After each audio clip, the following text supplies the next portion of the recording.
Hi, everyone. Welcome back to another episode of the Sliding Scale podcast.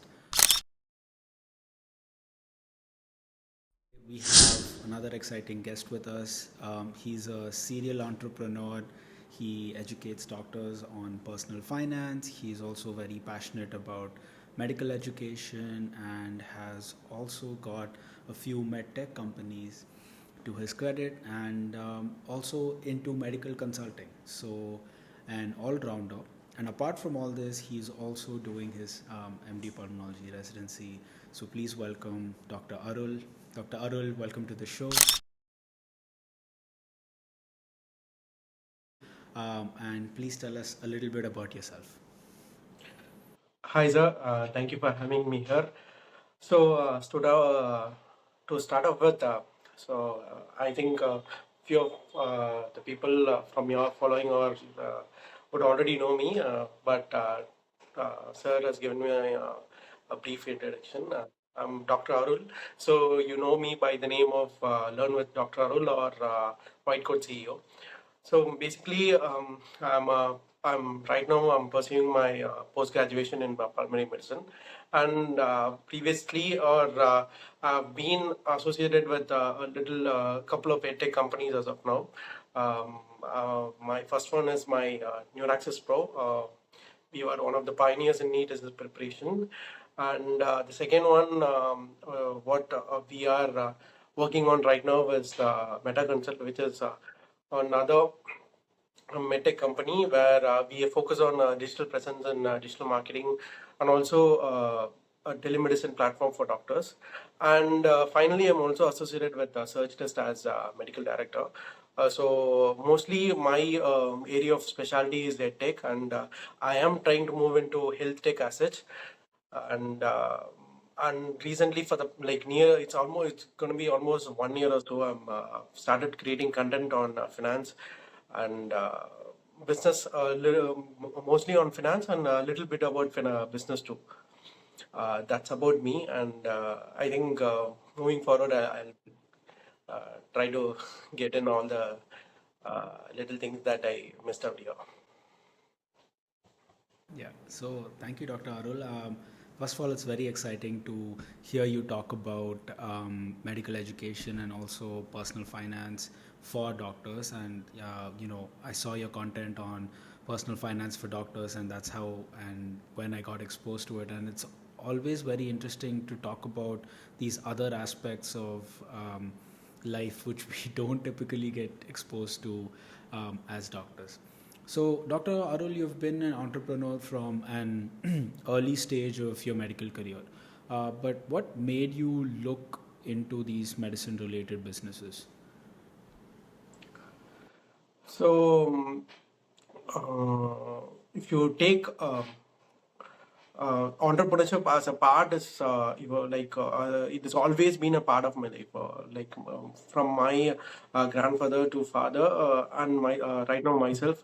I can proudly say we are an entrepreneurial family where each one had their own specialty of such, like we don't have a family business, but yeah, my dad or my grandfather has created their own business which they shined as such. So always I wanted a business to be a part of my life too. That's been one major thing in my life, that that even from schooling days I was so particular, and more than my role model being my dad.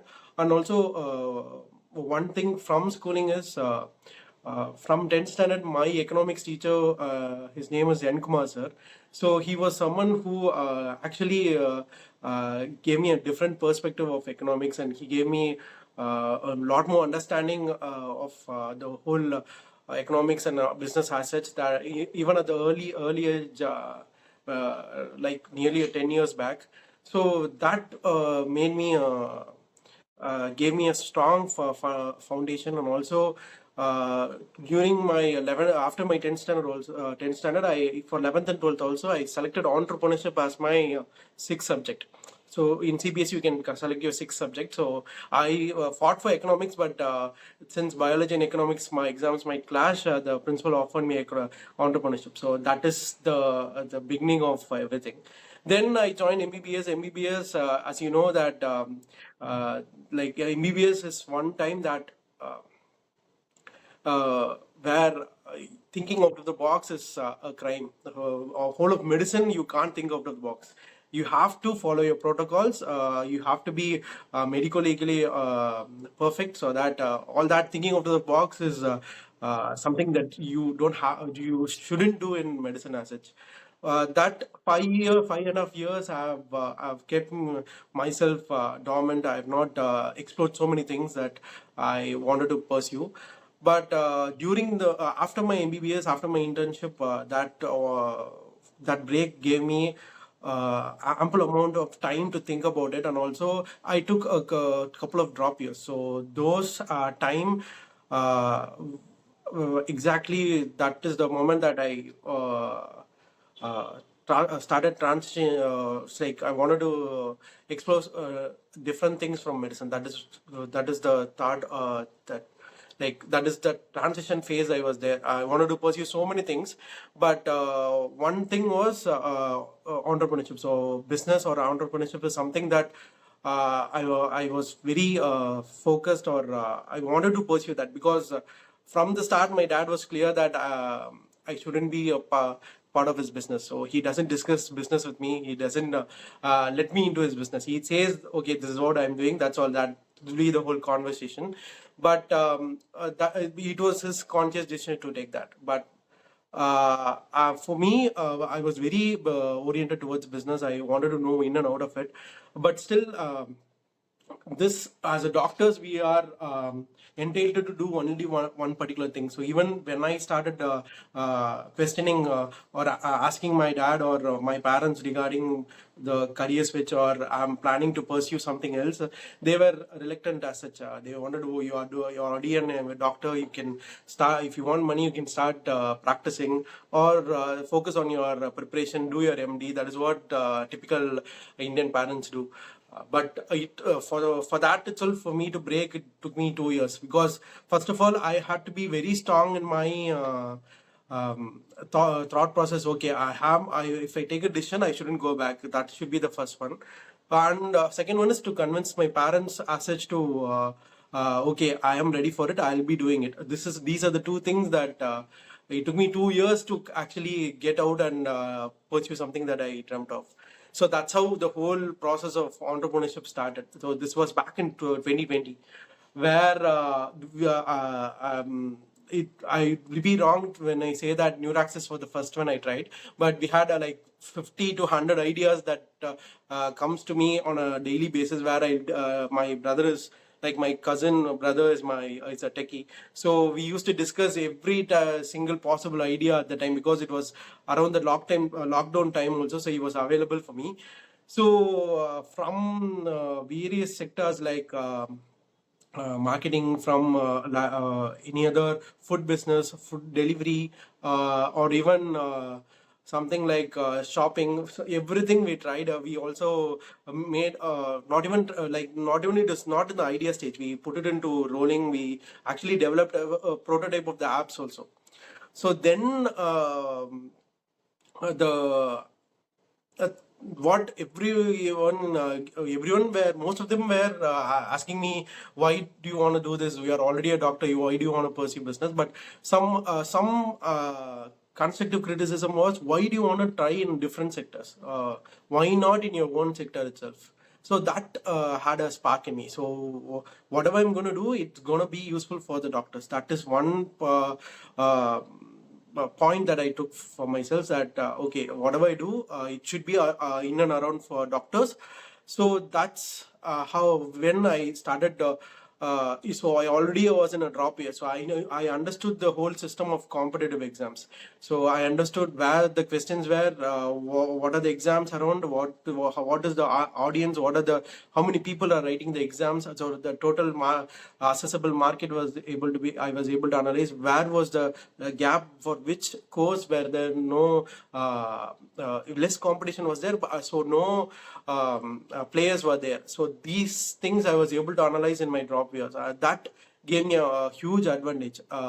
So for me, I knew that money was there. So I just have to find out an idea, a business that will work out, that will click for me. So that's how Neuraxis happened. That's how I combined medicine and business as such. Yeah, and I think it's amazing that you have drawn from your inspiration as from your schooling days with your economics teacher and brought it all the way till here. Not just going into the family business, which I'm sure if you pushed your dad, he would have let you in finally. But you're right. There's a lot of backlash that we face as doctors when we try to break out of the box and try to think of something new, try to solve problems which nobody thought was a problem in the first place. But I think it's like you said, after so many ideas, this has finally worked out for you, and I'm really glad.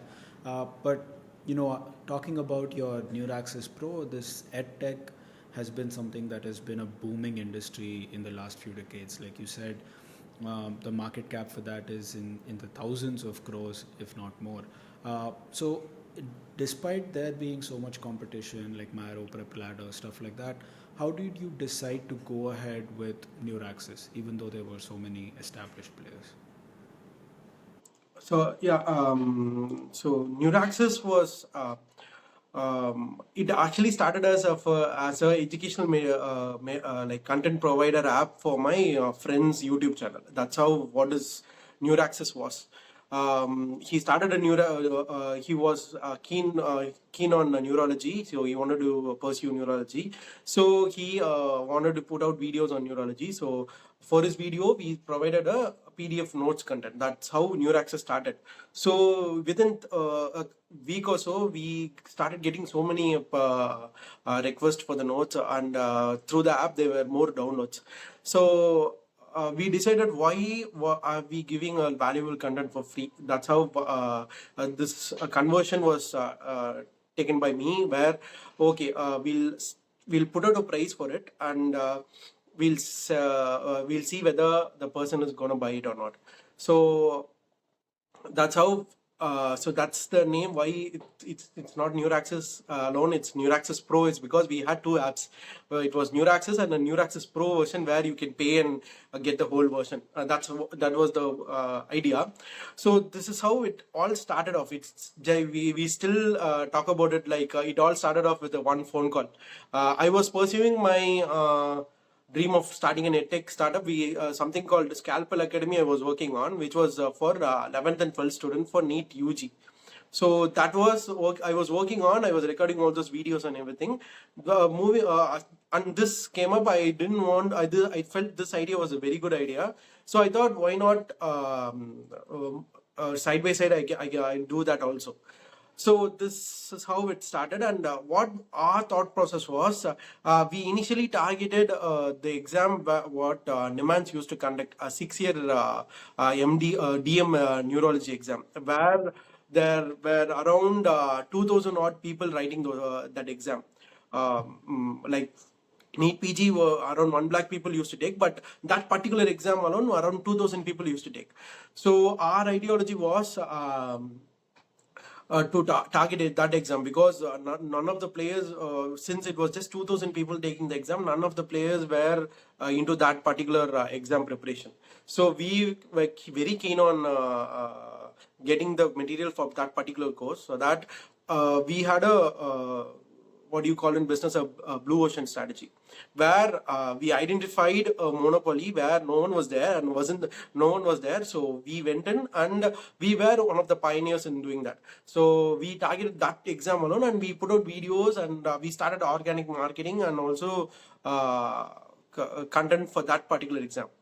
So that's how Neuraxis started. But September 2020, September 14, we had an ultimatum saying that September 14 was the app launch. We marketed everything organically. Then what happened was we had a time limit. If within like we launched around 6 o'clock or something, we made sure by night 12 o'clock, if there is not going to be any sale, people are not going to not willing to pay for it, we'll just shove this process and go off with something else. So there was a particular sale at 11:45 p.m.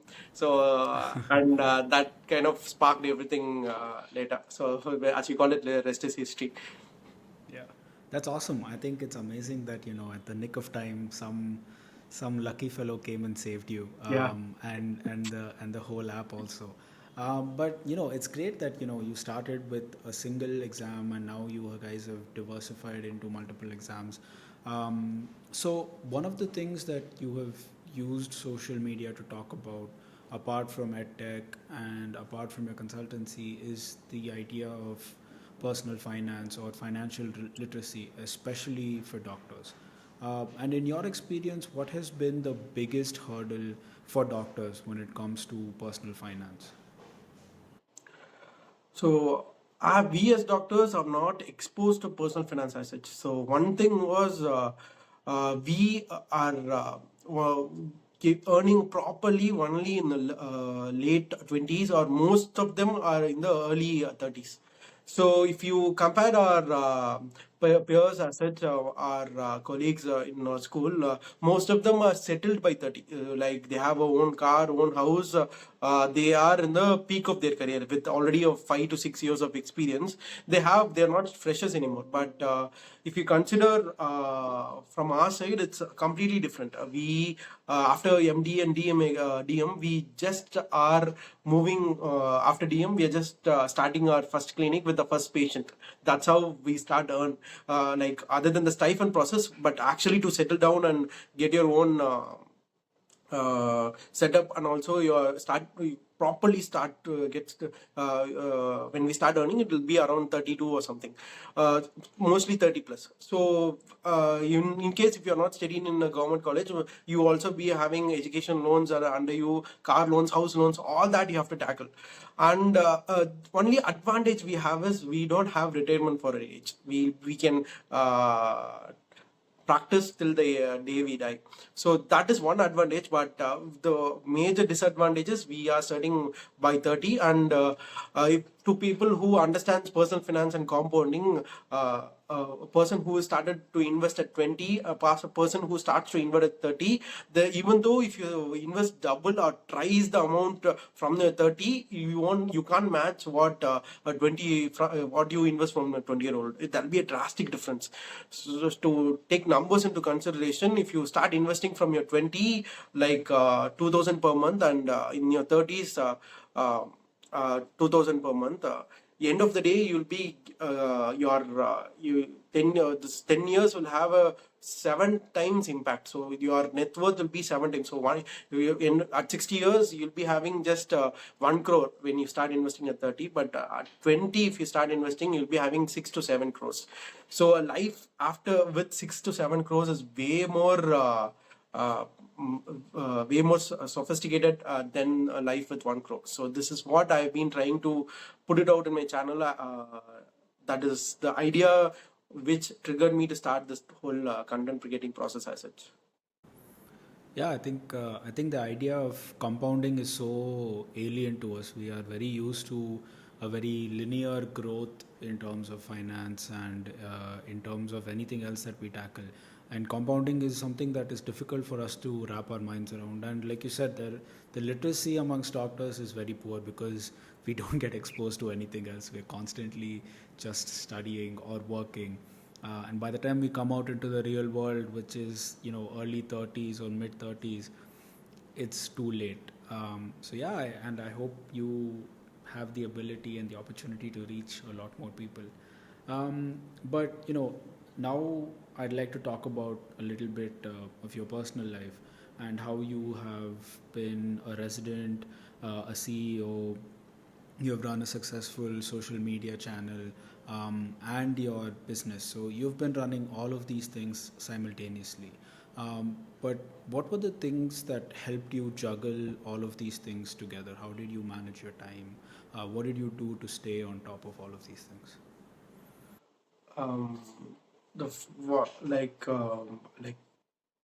I get this question a lot, and like already every time people used to ask me, and who actually do know what that I'm doing usually ask me how are you managing all these stuff, and they think that I'm very organized and everything will be scheduled. I do that. It is completely opposite. Like I hate organizing. I'm a very big procrastinator. But I heard someone say that Bill Gates has said that I always give the lazy person the most difficult job because he'll somehow find easiest or the simplest way to do it. That's how I work. So every time I have a task, I'll try to do it, but my procrastination will take the upper hand, and I will find an innovative way and finish it off. That's how it will all go. But now things are coming into play. I'm getting a little settled right now. I have given a few of the responsibility to my fiance, where she is more of the organizing kind. Take my manager, be my manager, do all my organization, and she gives me a schedule to do. A simple schedule. We are starting it off as a simple schedule. Okay, these are the things that I have to complete now, and after that we'll have time to process other things that actually distracts me. So that's how we go now. But end of the day, whatever I do, I really love doing it. So be it business or trading or finance or content creation, everything is difficult for me. None of it was something that I was meant for.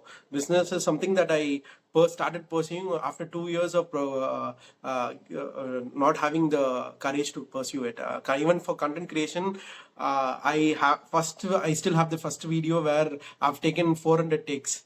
So just for a 50-second video. So I stammer a lot. I have to. I am very. I was very camera conscious. Now also I'm very camera conscious, and things are like it. Yeah, like I thought, what will happen if I don't put this?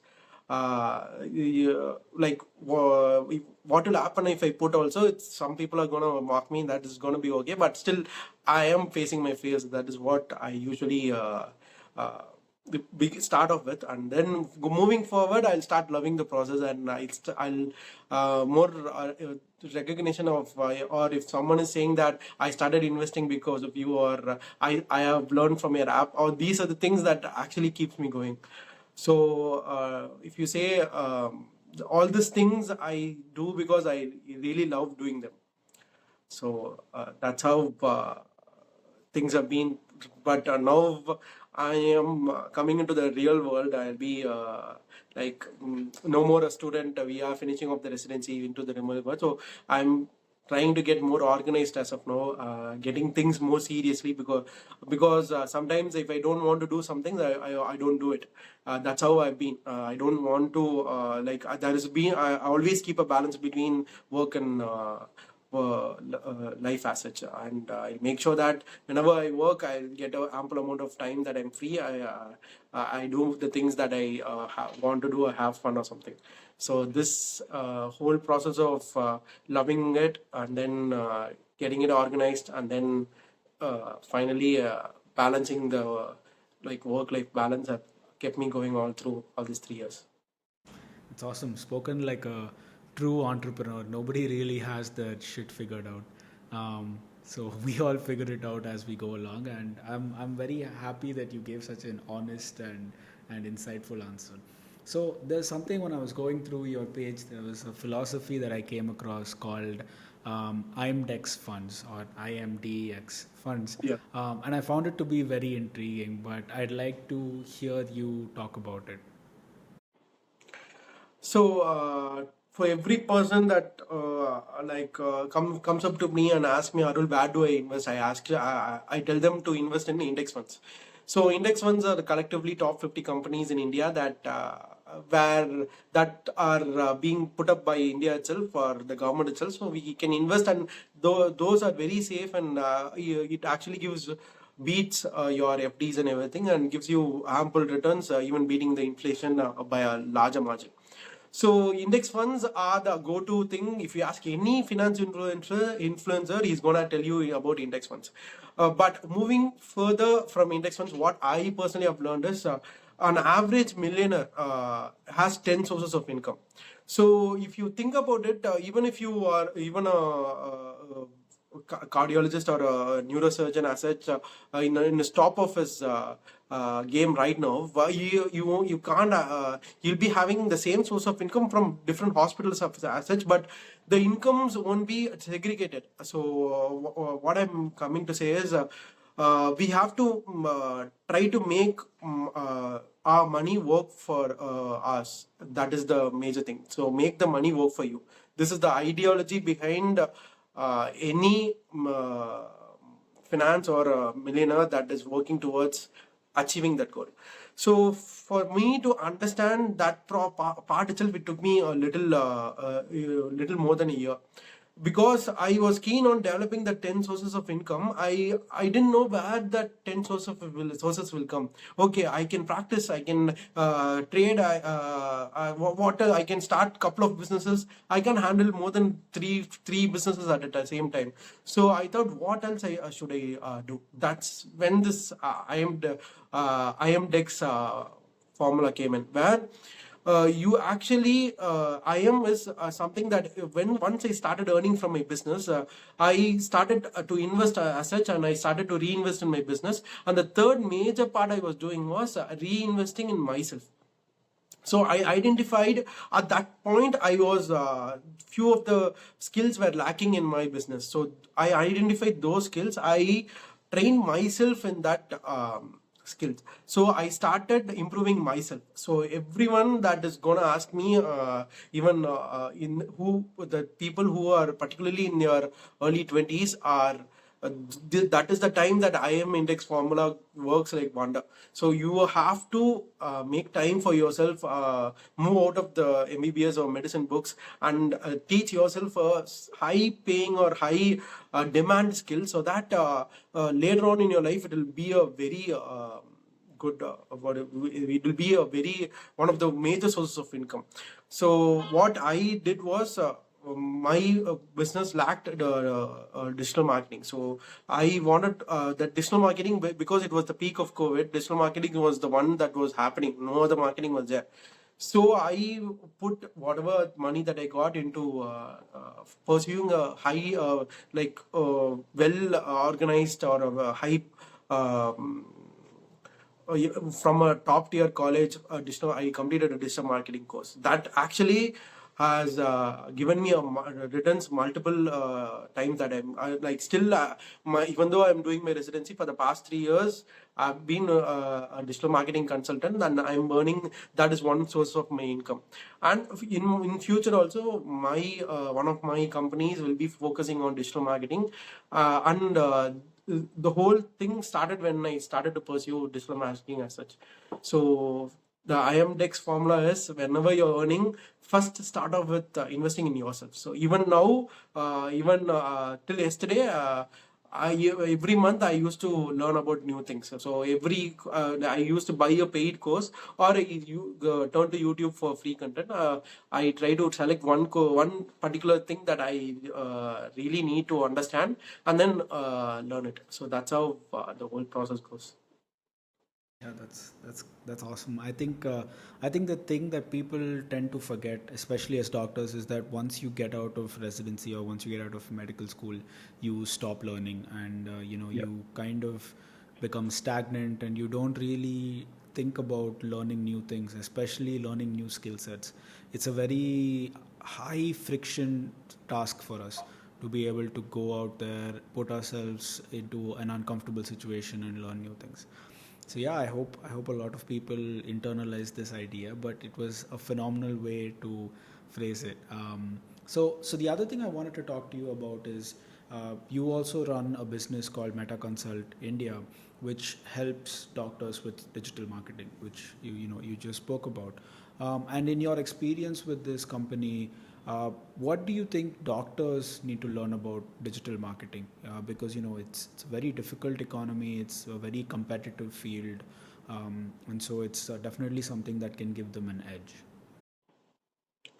So, like previously, doctors, like couple of decades back, doctors that didn't usually advertise. So there was a like always a couple of doctors around, like pediatric doctor or a general medicine doctor, and a surgeon. So these three people were the fulcrum of for the whole medical fraternity in a whole in a particular town also. So moving on, things started to change where we had Practo coming in, where we were able to compare between doctors, their reviews, their experience, and as such. So later, now what is happening is none of the doctors, none of the patients as such are going for doctors who are just nearby. They want to get the best of the best. So they are searching online, they are reading the reviews. So each and everything what we do is getting reviewed. So I know that as a doctor, it is something that we are very frustrated about, but still, this is how the process is, and we have to live with it. So every doctor should understand what is getting your digital presences, and more often, so there's something called personal branding. What most of the people right now, content creators, are doing is personal branding as such. So each doctor is a brand on his own. So he should understand that they are a brand, and they have to market themselves in such a way that their brand is well recognized, and that's how you're going to move forward in the future. So we are getting more regulations on digital marketing for doctors as such, but one thing that every doctor should understand is at this day and age of Instagram and influencers, we have to be the influencers who are teaching health. So that is one thing that I'm very focused on. Even new Meta Consult is something that is in one of my dream projects as such. We are in we have handled a couple of projects, but moving forward, we'll be full-fledged. Next year, we'll be full-fledged into it. What we are planning to do is create a digital particular or sophisticated digital presence for particular doctor, so that he doesn't, if after 10 years of medical education, he doesn't have to come out plain and start off as basics from setting up a clinic, marketing, and those things is completely a different ball game. So for us, our goal is to one, teach the basics of digital marketing to doctors. Second thing is make doctors understand what branding is and establish as the brand, establish them as a brand. So these two things are the things that we are concentrating on. So for me, even from UG, every doctor should be taught about digital marketing and finance. Though these two things are keen for all doctors. Yeah, if you say, they should be taught from UG, they'll make digital marketing another exam for undergraduates. And then we'll have 20 subjects to study. But no, I think I 100% agree with you. I think in the fastly evolving world of Instagram and TikTok, and YouTube Shorts, where people's attention spans are so small, it's important for us to have a presence. Just because everything now is online, everything is quantified and correlated, and if we miss out on that opportunity to be found, for our skill set to be found online, then, like you said, it's very difficult to build a community around the skills that you have, which I think is very important for doctors. So let's move on, switch gears a little bit, move a little bit into tech.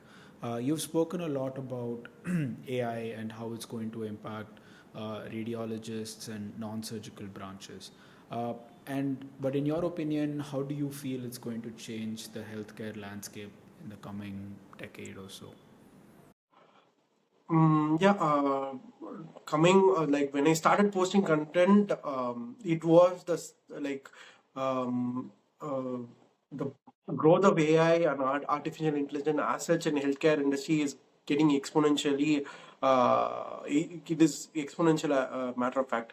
So what is happening is we are already getting influenced in AI. So moving forward, everyone is going to come with you to your clinic with a chat GPT answer saying that why not I don't have this disease, why not this, or why are you prescribing this, why don't I get the what if I get a side effect of this. So all that you have to counteract. So you have to understand the technology. So what I tell people is, when they say that no, if, doctors will be the ultimate deciding authority, even if AI comes in, there is not going to be much change in whatever is happening now. It's completely true, but it's like completely true, till a particular time.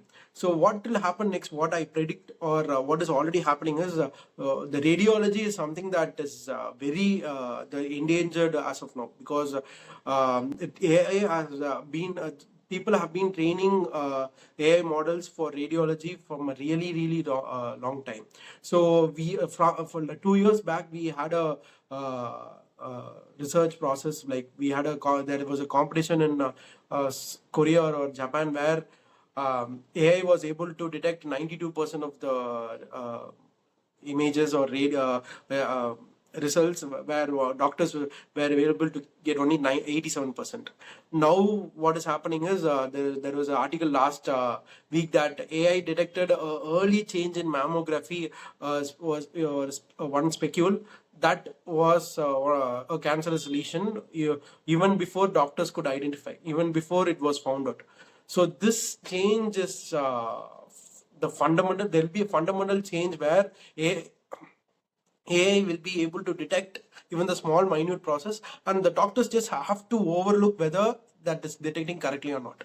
So when the hospital of handling 1,000 patients a day needs 10 doctors, with emergence of AI, it will just need one radiologist, or one doctor handling the whole process, because AI will just it will give the reports of 1,000 patients in a matter of minutes, and we just have to reassure whether that recheck whether it's correct or not. That be the only thing that a radiologist will be doing. That 10 radiologists won't be needed, and just with just one radiologist they can do it. And that's I usually that is what I am trying to tell not only radiologists, other doctors, is we should be the ones who are handling those artificial intelligence. So we should train ourselves to use the AIs, to use how ChatGPT works, what are the prompts that we should give. All that should be, we should be able to master it, so that even AI comes in, even if AI takes over the other minute works, we should be on the top, giving out the prompts or giving out the commands. So if that is the process, then those doctors will be safe. So it is moreover a survival of the fittest. So we should be equipped with all the technology, so that moving forward, if there is a change in technology, we will be the pioneers. Yeah, you're right. I think it's scary to think about how quickly AI is evolving and how much of healthcare, especially the diagnostic side of healthcare, AI has already taken over. We are, I suppose, still a little bit in control of the therapeutic side of it, but like you said, a lot of the diagnostic side, not just radiology, but also things like pathology, interpreting ECGs, 2D echoes. Yeah. Those are all things that have been taken over by and large by AI. So even if it's not completely AI, it's at least AI assisted, doctors who are manning those things. But yeah, I think we have to be on top of the technology, otherwise we'll get left in the dust. Um, so, we have spoken about a lot of things. We've spoken about personal finance, we've spoken about entrepreneurship, we've spoken about consulting and digital marketing. But you have learned a lot of things from, non-traditional sources, not just textbook learning. What were some of the resources that you used, and would you mind recommending some for our listeners? So like even if you take finance as such, I'll be having they'll say that, like, everyone messages me in my DM saying that, who's your mentor, just tell us that we'll just follow him. Yeah, there are mentors, I can't deny the fact. And there have been even if you take finance, there are so many criteria, so subcategories, where we finance such as personal finance, then trading will come in. Trading options is there, scalping is there, futures is there, then investing, fundamental analysis, technical analysis, price action, and that. So it is, if you take like, even though it's not as vast as medicine, it has a huge branch where each branch you have to be well versed to pursue that. So a few of the things that I recommend is classical books, where I usually have a book that like I carry that one personal finance or self development book that I usually carry around. So if you take into consideration where I get a lot of my information is from, most of it are from books. So for investing, I usually read. Intelligent investor, or I have a very high what do you call inclination towards value investing. So even if you look at this is a book I bought yesterday, so where I'm reading about value investing. So finance as such, there are so many sources, because one particular book this book will talk about just value investing. So I have an interest in cryptos and say trading and options. Everything has a own book. So any book that you find, like there are from price action, there is a technical analysis in financial markets. One book is there. That is a very good book for price action. And moving forward for business as such, business, I there is one book called 0 to 1. So by Peter Thiel. So that is one fantastic book, and also Blue Ocean Strategy. And I all and well, like if you take miscellaneous things, I like all the books of Ankur Warikoo. He's a Hindi content creator. Do epic. And recently I'm going through like mm, like the recent book, the Epic Money, and those books I like. Do epic shit. The first part actually changed my whole life as such. Like this is one break I wanted to badly take, because there was a whole oscillation between selling my company, joining PG, and also pursuing an MBA. All that thing, actually, that one book gave me an answer. That was that one flight ride, flight that I took, with which I was reading. That whole book I finished off in that one flight, and that whole book changed my perspective about the future that I wanted to take. And I have written a LinkedIn article about it also, and I'm forever owing that one to Ankur Warikoo for that. So books as such, books is one thing that I recommend people. And selecting, there are so many books. I've like hundreds of books, and also I hear audiobooks. So like in this past 3 years, I would have completed around 500 books as such. So these are the things that I get my knowledge from. And obviously YouTube is something that you can get anything and everything for free. And if you want to do something professionally, see, since you see whatever I learned from digital marketing course from IIM, I that was just the basic abstract. So moving forward, whatever I was facing in my business, I was able to read only from, or like learn only from YouTube. So even a particular mistake or particular thing where you're stuck, you won't get in the course or something. Only you start applying the process, you'll understand this is the reason, this is here we are stuck. And so many people would have put it in YouTube or Reddit, where I can go and discuss and learn off. So, and lastly, I usually select one paid course and start upskilling myself in that particular course. And I get it with the person who is well trained and who has a big experience in that particular field. So that's how the whole process will go on. Yeah, I think Ankur Warikoo will definitely get a shout out from this. Um, but yeah, I think YouTube has been a game changer for a lot of us. But like you said, I don't think anything can really beat books. And if you can pick up the right books, it can definitely change your life. So, Dr. Arul, we are about to come to the close. But you've been busy for the past 3 years. You've been doing a lot of things. Out of these things, which do you consider your biggest win? Which is the thing that you're most proud of? I'm like the few things that I usually like whenever I'm feeling down or I'm facing failures. since like I don't like most of the people like go towards God or God to pray about that process. But whenever I am down or facing some failure, I usually have this process of thinking back to one particular day where like I was in the starting phase of my entrepreneurship journey, and it was like couple of months into the new not like Neuraxis was starting off like couple of days, and that Scalpel Academy I was recording for that. So that day, what happened was the camera broke, the faculty didn't come, I paid for something and it didn't happen, so I lost that money there, and the files got deleted, and I got a really I don't know, somehow I got a injury, and my leg was swollen double the size, and like there is 6 kilometers from my like I used my dad's storeroom for my business. So recording everything I do is I use my dad's storeroom for things. So from there to my house, it's 6 kilometers. Even though I can just make a call and my dad would have come, my friends would have come, but I made sure that if I would like I started off that leg started swelling again and again. That whole walk with like within 1 kilometer, I was in huge pain.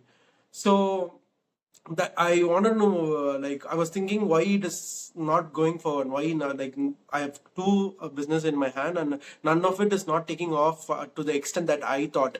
And I was for the first startup also, I've been getting so many rejections. I was proposing that startup to so many schools. I've got all rejected, and the number of enrollments weren't kicking in. All that was there, and I thought moving for like 6 kilometers, like 1 kilometer down the line, I was thinking why it is happening to me, and all that was running in my mind. And I just thought, what if I complete the 6 kilometers and just walk to my home, or if I don't give up and call someone to pick me up, I'll achieve everything will go in the line. So that's something that day is something that I go back to.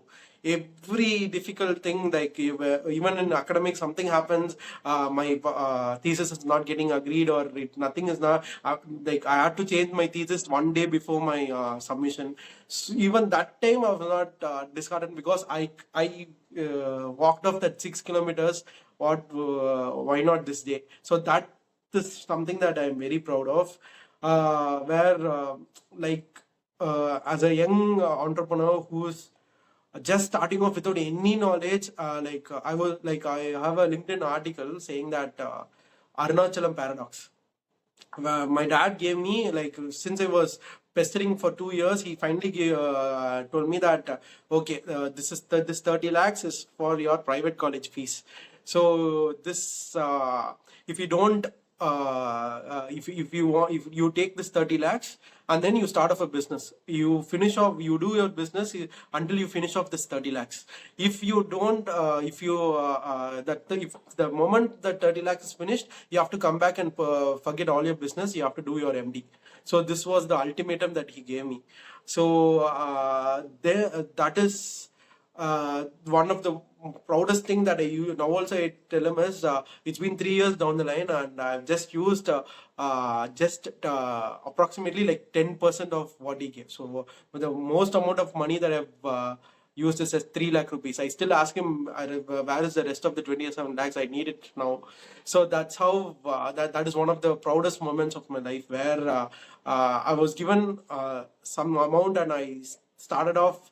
I made sure that I confined to a particular amount, and that I have multiplied into so many exponential times that I'm very proud of that particular part. So these like one I get is whenever I'm down, I go back to that particular day. Two is I'm always happy that I was able to pass that test given by my father. He actually tells me that I thought you'll fail. I thought you'll finish off that. I thought okay, this 30 lakhs I'm gonna donate for something else that think like that. But somehow you to had it. I can say like that.